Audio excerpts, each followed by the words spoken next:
دومره ډېر مسلمانان موږ څه کوو چې غیرت نه لرو؟ دومره ډېر مسلمانانو ته 2 میلیارده مسلمانانو ته څه ضرورت لرو؟ ممکن دې میړونه پیدا سي، د احساس خلک دې راشي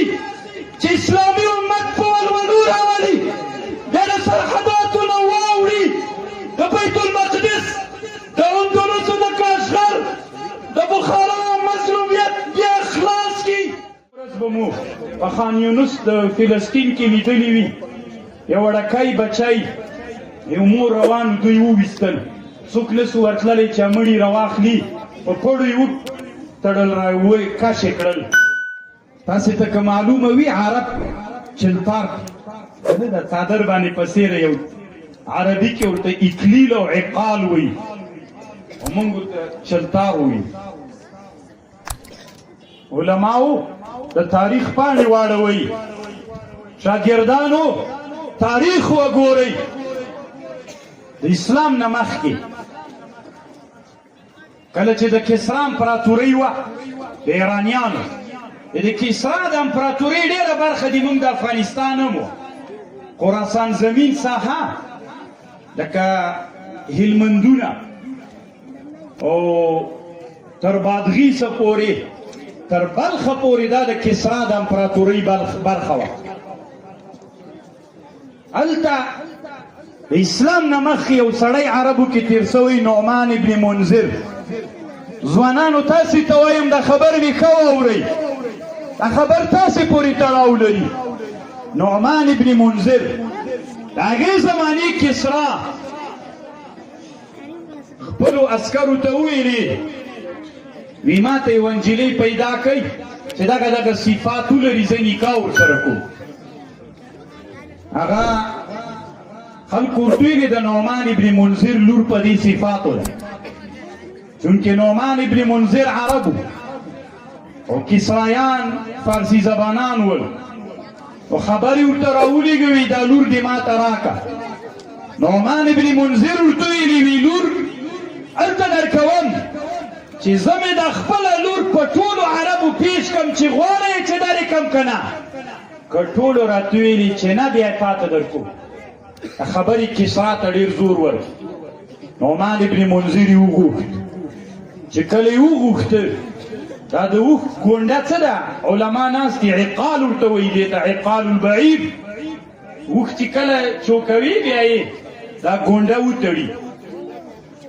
هغه ګونډه یې راخلاصه کړه، نعمان ابن منذر یې پرې وتړه، مړ یې کړ. عرب چې خبر سول، کوچان والعرب اسلام نه مخکې هغه زمانه کې دا عقال البعیر د اوښ له وړۍ نه جوړو، دی یې راواخیست. عرب ویلې وایي همغه عقال پیدا کوي، هغه به مونږ په سرونو تړو، دا به د مونږ د سر تاج شي. لکه کسرا او فارسیانو مونږ عربو اهانت وکړ، همغه عقال راوړئ په سر یې وتړو. تاریخ یې لږ وخت نه راشروع ده، خو رنګ یې په هغه زمانه کې شتوري و، د اوښ د وړۍ غوندې شکل یې و. ځوانانو لږ احساس په ځان کې پیدا کوي. کله چې اندلس د مسلمانانو د لاسه ووت، کله چې اندلس سقوط وکړ، هغه اندلس چې امام قرطبي رحمه الله د اندلس و، حافظ ابن عبدالبر غوندې لوی عالم د اندلس و، دواړه ابن عربیان د اندلس ول. اروپا پرتګال او اسپانیا دا د مسلمانانو مملکتونه ول. دنا په قرطبي کې 1800 جماعته ول. د اسلام د لاسه ووت، سقوط سو. عربو له هغې نه وروسته د خپل چلپار رنګ له شتوري رنګ نه تور رنګ ته د غم راضي لپاره واړو. تر ننه پورې د عربو د چلپار رنګ تور ده. څه وخت به بیا بدلېږي دغه چلپار به چې د عار او د مظلومیت نښه ده، څه وخت به بدلېږي چې بیا اسلامي لښکرې اندلس ته لاړې سي. نن من علما څومره بې احساسه یو ما مخکې له علماو خفه کېږو به نه نن علما من څومره بې احساسه یو ته دا میبزي شریفه راوړه دا شریفه چې ته ورسره وایي څه دي څه توره یې کړې مونږ ته یې نه دنیا جوړه کړه نه مو آخرت جوړوي ولې مو علما فکر نه کوي ولې د ټولې عربي نړۍ چلتار رنګ چې د مظلومیت او د غمرازۍ رنګ ښکاره کړی ولې بېرته خپل رنګ ته نه وړي د دغه احساس و فکر ولې موږ نه لرو بیا د قرطبي په جومات کې د اسلام خطیب بیا د خطبې ویللو اراده ولې نه لري ځوان نسل مو ولې احساس مړ سو بیا د اشبیلیه او د غرناطې علما ناست دي ما سره خپله کتابخانه کې یو کتاب د غرناطې په تاریخ جوړ ده الاحاطه فی اخبار الغرناطه 15 جلدونه کتاب د غرناطې د علماو تاریخ ده ای علماو که ورځ د قیامت سي د غرناطې د 1500 جلدونو کې علما چې لیکل سوي په اسلامي امت علماو عریضه وکړي چې موږ دلته 900 کاله اسلام ساتلی وو د تاسې له لاسه د اسلام ووت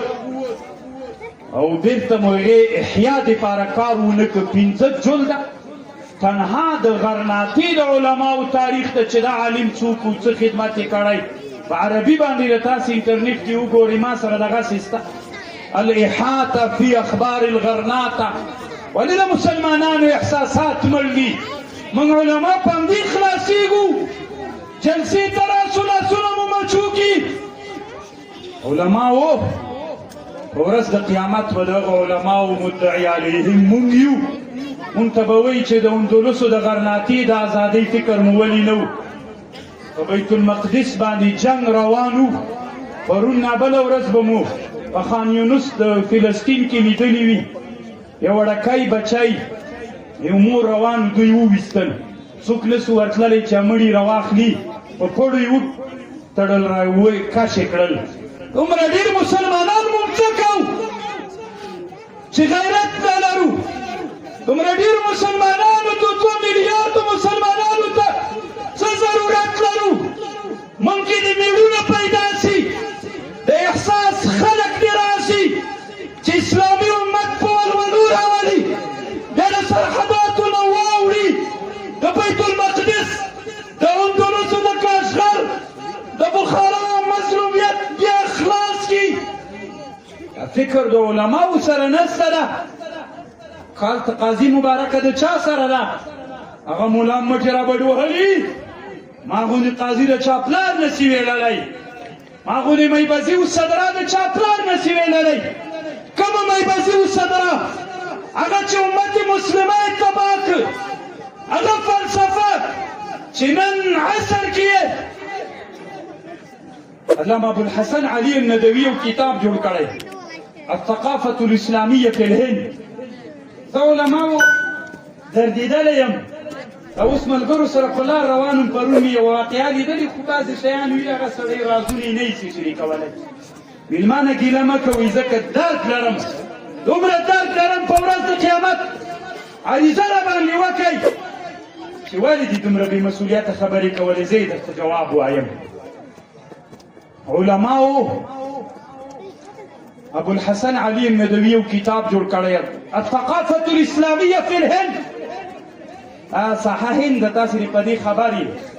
خوست ته ولې خوست وایي علما وی خوست اصل کې جزیرې ته وایي او د غرونو ټولې اوبه به دې ساحې ته راتلې او دلته منځ کې یوه جزیره وه د اوبه به چارپیرې تېر پاتې وي نو دا بیا د خوست خلکو دا به اوس وخت خبر نه ده دا به زرګونو کاله مخکې وي دا نوم هم اصل خوست ته ځکه خوست وایي ګردیز ته ځکه ګردیز وایي دا بالاحصار د ګردیز دا د محمود غزنوي زمانه کې د ده یو مورچل و دا د ګردیز ګرد غره ته وایي لو ګر دواړه ګر غره ته وایي یا غر دیز کلا ته وایي د غره کلا دا کومه لوړه څوکه چې دا ګردیز کومه بالاحصار ده دې ته د غره کلا وایي اصل کې دا ګردیز یعنې د غره کلا دیز کلا ته وایي قلعه غره ته وایي د غره کلا مونږ اسلامي امت ته ډېر شیان را لغاړي دي باید وي ثقافت الاسلامیه فی الهند دغه ساحه هند ګوري تاسې دې په دې خبر یئ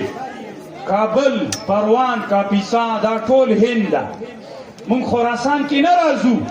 هغه خراسان ځکه نه ده هغه حدیثو چې تور بیرغونه به راځي خراسان ځان ته مځکه ده دا هند ده ثقافت الاسلامیه فی الهند کې لیکي دا د مدرسو نصاب دا د کوم وخت نه راشروع ده یوه زمانه کې په هند کې هغه به کوم ولاو چې فلسفه یې زده وه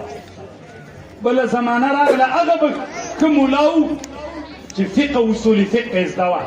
دا د محب الله بهاري زمانه وه د مسلم ثبوت ملا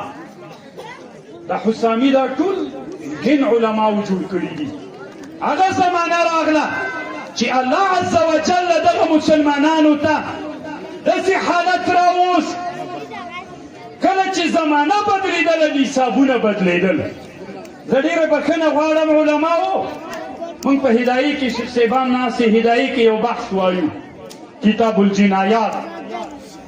کله چې علماو موږ د جنایاتو بحث په هدایي کې وایو سپین ږیرو تاسې به پویا دي په دې خوست کې د خرو د اسونو اډه وه که نه وه داسې سپین ږیري شته چې دلته د خرو اډې وي چې موټر نه ول اډې به وي که نه تلل راتلل به خلک دلته خوست کې یو ځای ده څه ورته وایي کاروانسرای چې ورته وایي دا هغه پخوانۍ تاریخي سیمې دي خیر د شیخ صاحبانو علماو ما ته غوسه مه کوئ مونږ په هدایي کې څه کلمه په هدایي کې دوه جمعې په دې بحث باندې تېرې کړې مسبب مباشر مسبب متعدي مباشر متعدي مسبب جمع مباشر پنځه قاعدې په دې ټول باب کې دي خره لغته رسې کړله خره لغته رسې کړه په مخ یې وله په شا یې وله په لکۍ یې وله خوله یې ورباندې ولګله ټکر یې سره وکړه نن خو خره نشته که ولې علما په دغه احساس نه راپورته کېږي هدایه برکتي ده زه منم هغه شی باید موږ ووایو نن ټوله زمانه د موټر د همغه قاعدې راواخلئ د موټرو تفریعات پرې وکئ نو څه کوپر کېږي خره لغته نسې کړه وی وهو چا به چوخ کړي نه به یې کړي منډه به یې راخیستې نه به یې راخیستې ما نه خو تر اوسه داسې فتوا نه ده غوښتل سوې چې خره دې څوک وهلي بیا دې فشار راغلی بیا بېرته په مخ تللی علماو دې موږ مسؤلیت ته که نه چې نن زمانه د موټر د هماغه پنځه قاعدې د هدایې راواخلئ نن د موټر مسایل په تفریعات وکئ علماو دا خدمت کړی یم ده زموږ د افغانستان د جوزجان یو عالم ده په ترکیه کې اوسېږي ما سره رابطه لري د هدایي په دغه مسایلو یې کار کړی ده موږ په نصاب کې یو وارې نصاب جوړول ټول افغانستان علما ول پکې دا نصاب بیا وي نه ده هدایه مبارکه ختمیږي نو هماغه د خرو د لغت هدایې نه دي دا یو بحث وایستل سي د خرو په ځای باندې دي د موټرو مسله راوړل سي ځکه نن موږ د دې سره واقع کېږو ولې ناروا خو نه ده که نه علماو یوه بل هم داسې لږ تونده خبر کوم علماو معافي غواړم مېلمه یم مونږ حسامي وایو علماو مشوره کړې مو داسې ده چې د اجتهاد دروازه بنده ده که چې دا دروازه مو بنده کړې مونږ چې حسامي وایو په حسامي کې کوم اصول چې وایو په اصول شاشي او په نورلانوار کې چې کوم اصول وایو دا خو ټول د مجتهد دپاره شرطونه دي نص مفسر نو اول پیژندل دا خو د مجتهد دپاره دی مجتهد باید دا کار وکړي دلالة النفس اشارة النفس مقتضاء النفس دا خو د مجتهد ولې د اجتهاد دروازه پې بنده کړې دی وایې ولې